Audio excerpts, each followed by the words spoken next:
Chers bien-aimés, bonjour. Aujourd'hui, nous continuons notre série d'études sur le prix de notre foi.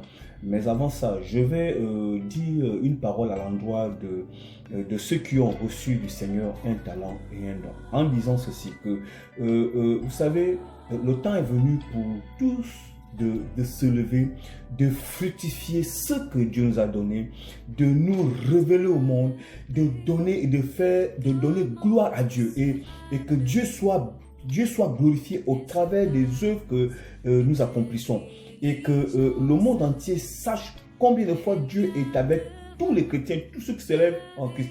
Ne vous arrêtez pas et n'hésitez plus à vous lever pour le Seigneur.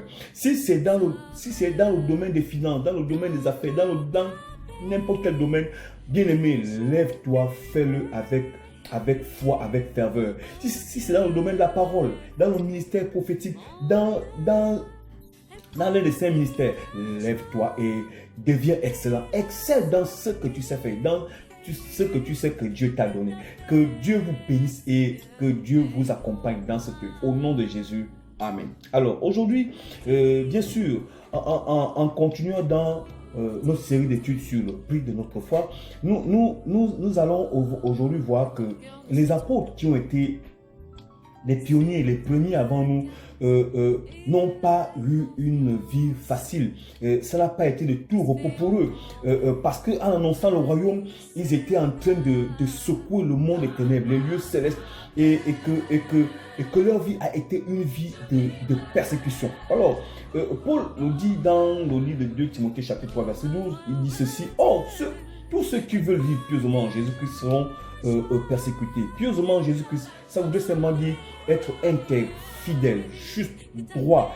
Et tu ne participes pas au péché d'autrui. Tu n'es pas dans le lot de ceux qui sont des malfaiteurs, des impudiques, des méchants, des mauvais, des idolâtres et ceux qui créent des lois et qui sont des lois iniques. Mais je vous le dis déjà, dès lors que vous occupez un exemple, un poste de responsabilité et vous gérez, vous êtes dans les hautes fonctions et que vous, en même temps vous êtes chrétien, je vous assure que vous êtes un élément gênant parce que vous ne participez pas à leur forfaiture, à leur péché, à leur plan et à leur projet unique.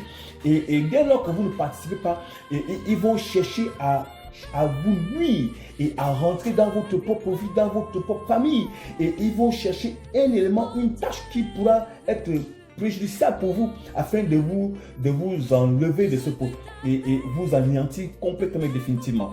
Ça c'est le monde. Parce que vous êtes dans la lumière et parce que vous ne faites pas partie de ceux qui pratiquent les ténèbres. Regardez bien, Paul dit dans 2 Timothée chapitre 3 verset 10 à 11, il dit: « Pour moi, tu as suivi de près mon enseignement, ma conduite, mes résolutions, ma foi, ma douceur, ma charité, ma constance, mes persécutions, mes souffrances. » Après il dit: « À quelle souffrance n'ai-je pas été exposé à Antioche, à Icône, à Lystre? Quelle persécution n'ai-je pas supporté? Et le Seigneur m'a délivré de tout. » Vous savez, comment dire, je vais le dire comment. Dieu est vraiment bon. Et il est bon parce que toutes les souffrances auxquelles vous pouvez être exposés, il t'en délivre et il m'en délivre et il nous en délivre. Paul en est témoin et il rend témoignage. Vous savez, demain, nous allons continuer de voir la vie de Pierre, de Jean, de Jacques et de tous ceux qui ont été vraiment dans le ministère, dans la mission de l'évangile. Que Dieu vous bénisse. Amen.